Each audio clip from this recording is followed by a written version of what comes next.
Hello, everybody, and welcome to the Playbook with yours truly, Joe Trahan, and the one, the only, the great Ed Werder. Ed, how you doing, man? Good, Joe. I had kind of an incomplete game myself yesterday, so I'm trying to bounce back. Didn't play well really in any phase of the game, reporting game, that is, of course. So we'll see. I might make some changes before I do this with you again next week, and what exactly those will be, I'll let you know later. Ed has obviously been hanging around the Cowboys defense and Brian Schottenheimer, and we'll hear from Matt Eberflus in a couple days after that performance. But Ed, listen, it was one of those forgettable days, and that's to put it euphemistically. I mean, that was hard to watch. It was from a defensive standpoint, from an offensive standpoint, from a coaching standpoint, uh, throwing special teams, giving up a big return. I mean, it was just one of those full system failures that you see every now and again in the NFL. Um, and Cowboy fans have to hope that this isn't the kind of loss that will linger because it was that bad. Well, I think the thing that is disconcerting is that this was sort of a proven opportunity for the Cowboys, right? I mean, they still haven't won consecutive games. They still haven't beaten a good team on the road. They haven't won against any team with a winning record. And so for all of those reasons, you wanted to see them, at least if they're not going to win, to be more competitive than they were in that game. I mean, the Broncos were, I guess, other than the Eagles, the best opponent they faced this year, both on the road. They were more competitive with the Eagles week one than they were with the Broncos in this particular game. So I think failing again at the chance to get yourself over 500 for the first time in a calendar year, that seems like a huge failure. Giving up 40 points, to a team that just doesn't score like that ordinarily. This was, I think, the second time since 2018 that the Broncos had a 40-point, 400-yard performance on offense, which speaks to just how bad the Cowboys' defense continues to be.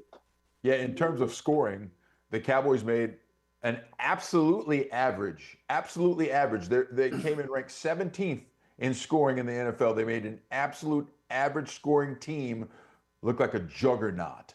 And, so Yeah. much so that in his post-game press conference, Sean Payton was so absolutely dismissive of the Cowboys defense. It was so telling because he was talking about the game and he was speaking in terms of the fact that, hey, listen, this is a chance for our defense to go up against an offense that is formidable. Right. And then he said, well, and on the other side, it just wasn't even close. I mean, it was Right. just so utterly dismissive, but I would say accurate with the way that Cowboys defense played. And again, to kind of echo what you're saying about the overall ramifications of a loss like this, Ed, the Cowboys had an opportunity to flip the script completely. There was such a pivotal game because if they would have figured out a way to win that game, then all of a sudden we'd call, games against the Cardinals and the Raiders winnable games. And Right. all of a sudden the Cowboys could have stacked up, 6 wins and could have been 6-3-1. But now we're back to, that hamster wheel of mediocrity that we have seen from this franchise far too long. Cowboy fans very vocal in my email. We've been through this before. I'm tired of this. Get rid of this. Can't have that. I'm tired of being a Cowboys fan. We're right back where Cowboys fans have been so many times before. Yeah. Well, the game, they have to have the game play out a certain way. They have to create that opportunity for success. And as bad as the defense played, ultimately, they did provide that opportunity on the very first series of the game, creating, a takeaway. And the Cowboys haven't had many of those. And when they've gotten them, they've generally converted them into touchdowns. And in this case, they got down to the 1 yard line and then went backwards with a penalty and wound up just kicking a field goal, which was a victory for Denver. And then Denver goes down and scores a touchdown. And pretty soon it's a two-score lead throughout most of the game. Once or twice the Cowboys narrowed that margin to 8 or 9 points, but they could not play this game from behind against that kind of defensive pass rush. Even with Patrick Surtain only playing half the game, they never got any explosive plays. they never got the ball down the field. You know, they came into that game leading the league in explosive plays, passing and running. They had 2 of those, and one of them was a touchdown after Dak was out of the game. Yeah, you're right. I mean, listen, I will say this because you're right. They needed to play from in front, but unfortunately, with the way that Sean Payton had that thing dialed up and schemed up, at some point they were going to score and score and score in that Cowboys defense because it was just too easy all day. From the Yeah. moment that R.J. Harvey ripped It's off, been too easy all season. You're right. I mean, that's. I mean, the Broncos wore those classic throwback uniforms. That really was not John Elway or Peyton Manning playing quarterback. It really was Bo Nix. Okay. It felt like it. It felt like it. That's for sure. I mean, because they just ripped up and down. You know, it was a Bronco stampede up and down the field, getting whatever they wanted, seemingly. Yeah. I mean, the average per play in that first quarter was just mind-blowing. The Cowboys giving up chunk play after chunk play after chunk play. And, you know, I mean, for Cowboys fans, this has to be maddening and in some ways sickening because you thought they actually had, you know, some traction against the Commanders when, listen, we figure out, hey, it was because they were playing against the 4th, 5th, and 6th receivers. Right. That was why the Cowboys had some traction. I will say this, Ed, the thing that I didn't like about this game in terms of, you know, the way that the Cowboys played defensively was the fire that I saw in the front 7 against the Commanders was completely extinguished. Now, yes, listen, the Broncos, one of the better running teams, top 10 run offense in the NFL, yes, but still they never met the force with force. And they did that so well against the Commanders.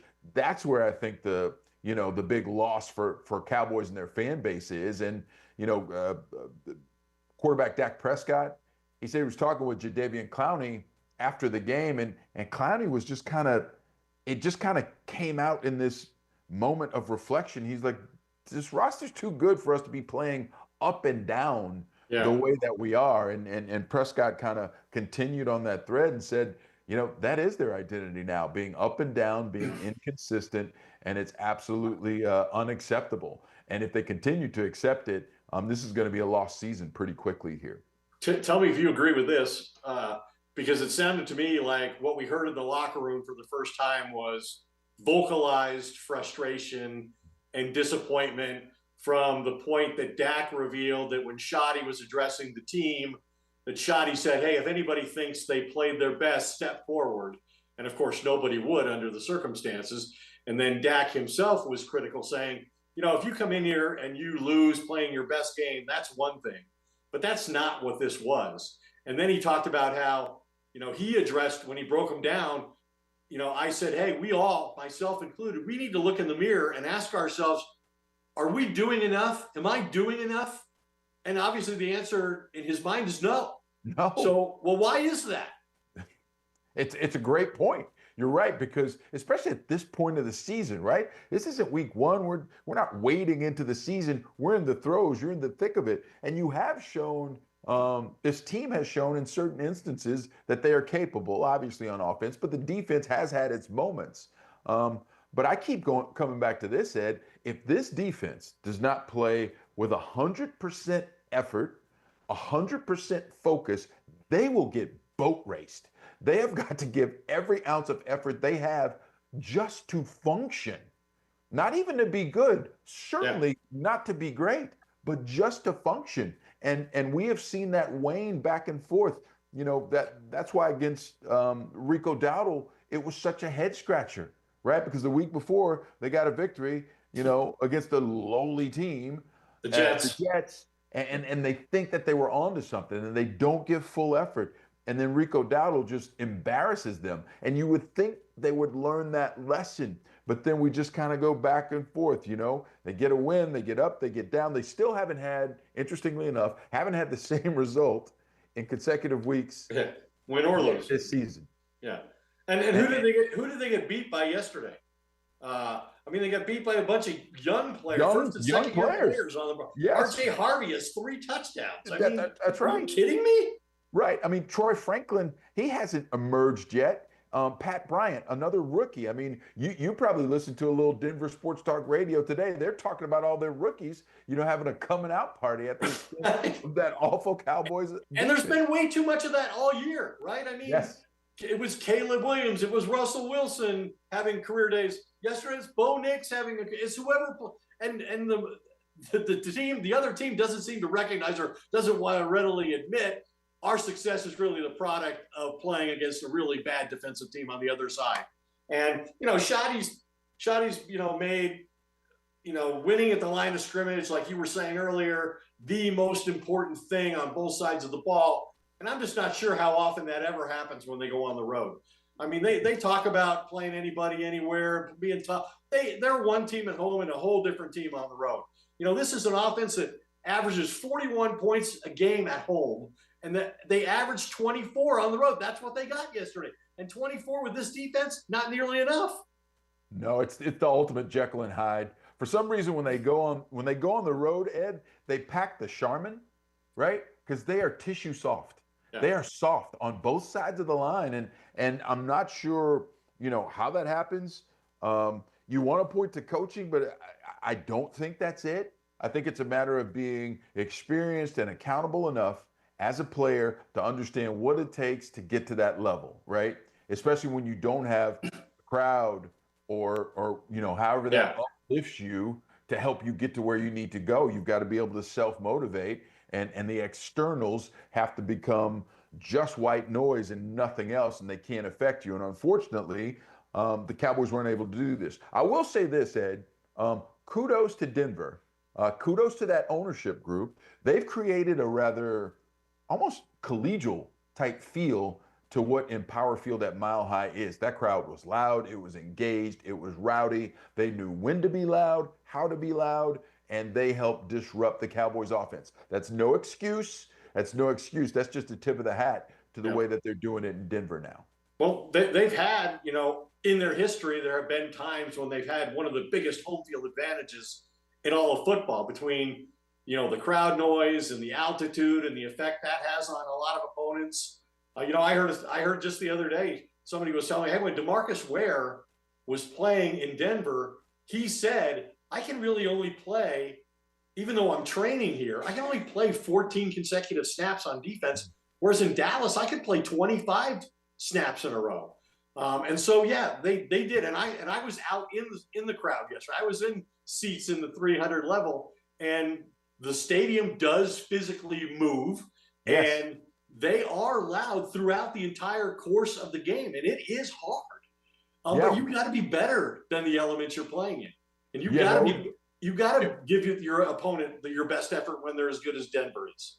Yeah, and then the Cowboys have continually not reached that level. Yeah, Ed, it was interesting, right? Because the press box does shake enough so that if you have liquid in a cup, you could see the liquid rippling. We were laughing when it was happening yesterday. We're like, okay, this place, it's the real deal. Real. It is. And unfortunately, the Cowboys were not even close to being prepared enough to handle that. And let's go back to that defense, because I do think that injuries played a part in further exposing just how bad things are. And we're at the point to where you begin to wonder how it can get better. Because when you look at that team that was minus its top 3 safeties yesterday, with Malik Hooker, who's on IR, and then Donald Wilson didn't play, Wanye Thomas didn't play. I don't know how they're going to function moving forward if those guys don't get back really quick. Right.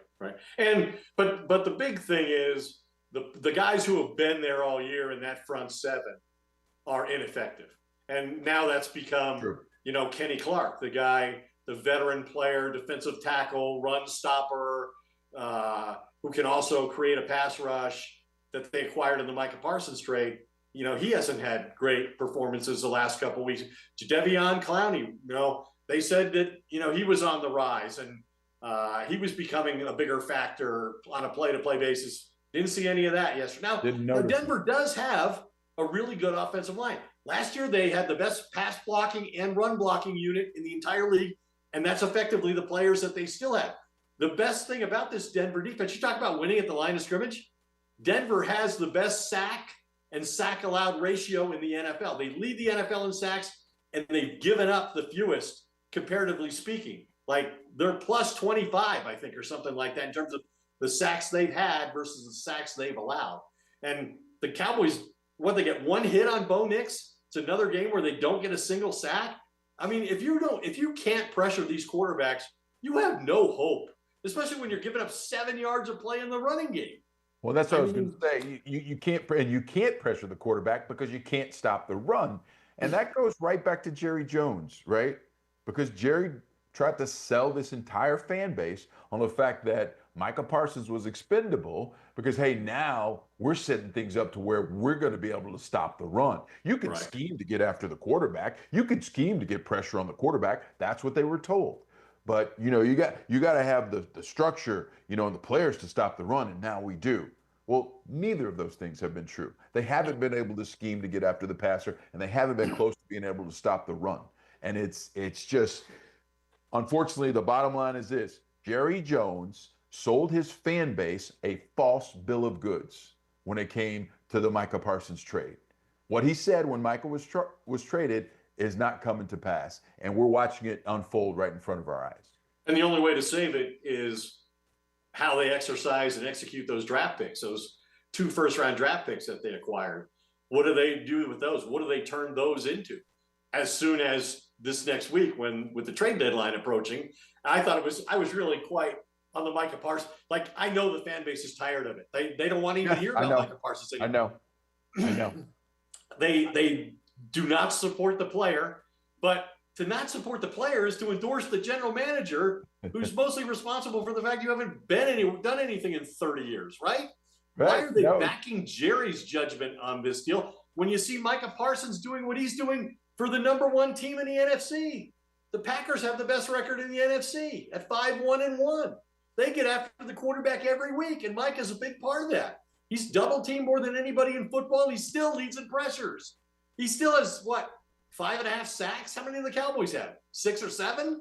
I mean, it's ridiculous. And then, the thing that made me laugh was Jerry saying after the game, he doesn't think they're one player away on defense. Well, no kidding, because the one player, that would be an admission that maybe you're just Micah Parsons away. I know, right? And that does bring us to, though, Ed, what the Cowboys should do at the trade deadline, because they aren't one player away.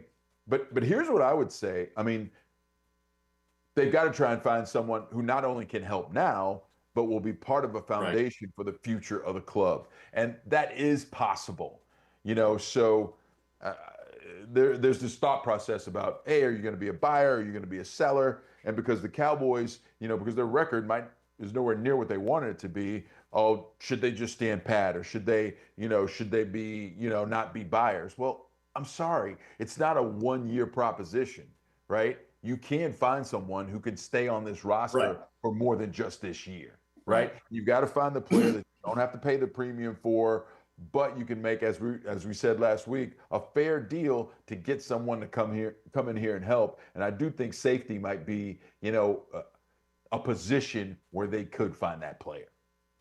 But they need a pass rusher, and the price on that's going to be pretty extraordinary if the guys they like are even available. I mean, Jay Glazer, who's a credible reporter, said that the Cowboys, Stephen Jones said they've reached out to all 31 other teams to see what might be available. But he was specific as to, hey, they called the Bengals on Trey Hendrickson.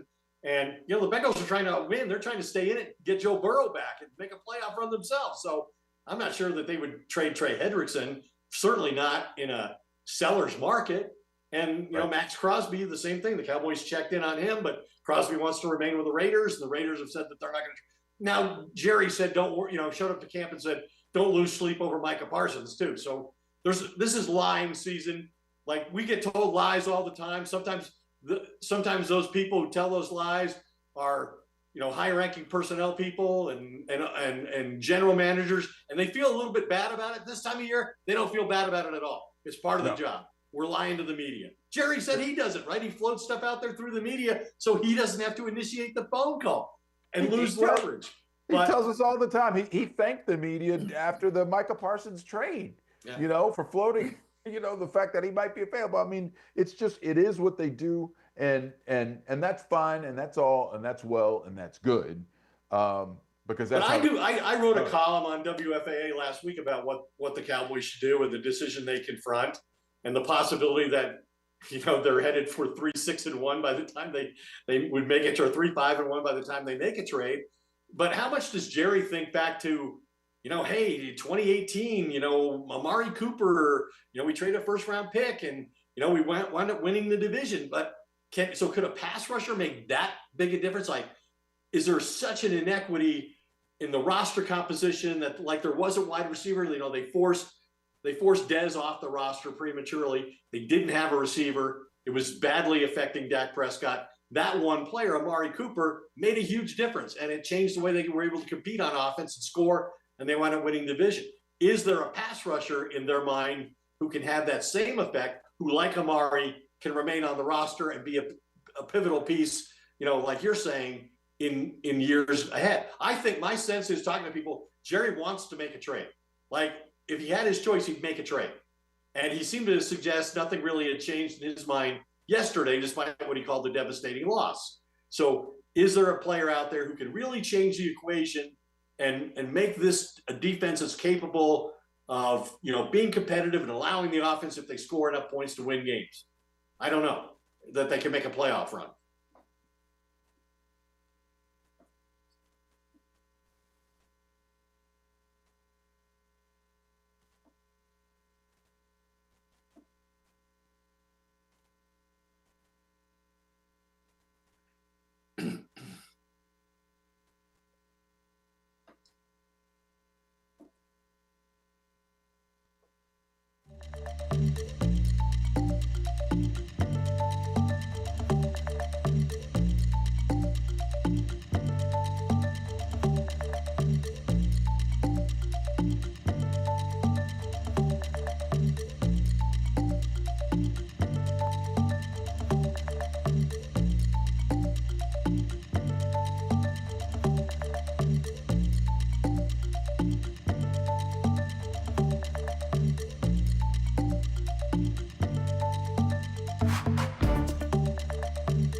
Hey, we apologize for the technical difficulties. Apparently, my mic equipment needs to get checked out by our esteemed engineering staff at WFAA, Ed, to make sure that it is up to Playbook standards. Apparently, my home setup no longer is. So I'm sorry I missed whatever you said, because you were saying with a certain amount of conviction, it seemed. I was railing on the fact that this defense is so bad. They need more than one player. They need more than two players. They probably need three, right? Yeah. They need a player at every level of the defense. Okay, what if Siobhan Ravel is one of them, DeMarvion Overshawn is one of them, and a pass rusher from someplace else is one of them? You sound like you've been talking to Jerry Jones. Ed, let me tell you. See, we got players coming back. Got some people on the come. It's just like making a trade. I'm getting somebody I haven't had. It's the same thing. Just don't have to give up anything to get them. That's it. Talent acquisition, 365 days a year, even if it's off the IR list. Yes, we know. Listen, that'll certainly help. I mean, that'll help, but it's been so hard to watch, and it felt like that was kind of the bottom of the barrel moment. And I am curious to see how the players on that defense will respond, because I'm sure it could get worse than this. But if it does, man, what are we doing? Well, I mean, they've got a home game coming up on Monday Night Football next week against the Cardinals, and the Cardinals are 2-5. All of their games have been one-score games. So they're not very good at playing close games. They're good at playing them, they're not good at winning. And that's been a problem under Jonathan Gannon. I think only the Saints and Giants have a worse record in one-score games than the Cardinals since 2023. The Cardinals are 7-15, the Bears are 7-14, and the Jets are 8-16 in one-score games since 2023. And while the Cardinals have been on their bye, and we presume that Jacoby Brissett will yield the starting quarterback job back to Kyler Murray, who's undefeated in Jerry's Football Palace. The Cardinals are 0-2 off their bye under Jonathan Gannon, and they've allowed an average of 30 points a game. So this is setting up pretty good for the Cowboys. It is, except for Allen's own Kyler Murray just doesn't lose in that building. What is he, 9-0? I have, yeah, right. I have seen him win games in that building that he had no business in high school. So I saw him win one with the Cardinals not too long ago. Yeah, right. I mean, he's got some sense of magic. So you're right. He'll probably be back, and that might counteract, whatever Gannon's got going on, not getting his troops ready after the bye week, right? If anyone can get better, in terms of fixing a stat, it's playing that Cowboys defense, right? Yeah. I do want to back up because there is one other point I wanted to make, and I think this is a very important point because we have talked about, Dak Prescott and that offense, but I do want to make the point that we've said for weeks and weeks and weeks that it was unfair that Dak and that offense had to play perfect football, and I think it all came to a head yesterday, right before the half, when Dak forced that ball to Jake Ferguson. That was the moment, down 27-10, when Dak said, okay, I can't play honest anymore. I can't take what the defense gives me. Yeah. I've got to go and take more than is available because my defense is so bad. He's known it the whole time, but he has seemingly been close to being honest in terms of taking what the defense gives him, being aggressive, hitting his targets over the top. But when he was faced with the pressure that the Cowboys defense put on him, compounded by the pressure that the Broncos put on him, he finally reached that breaking point, and we saw it at the end of the half. Yeah, I think the Broncos made him uncomfortable in the pocket.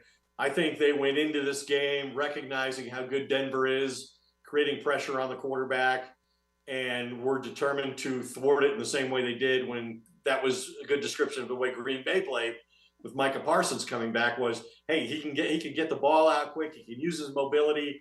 I mean, look at the number of times he was forced out of the pocket to run, 6 times. Yep. And when you run for a first down, that's great.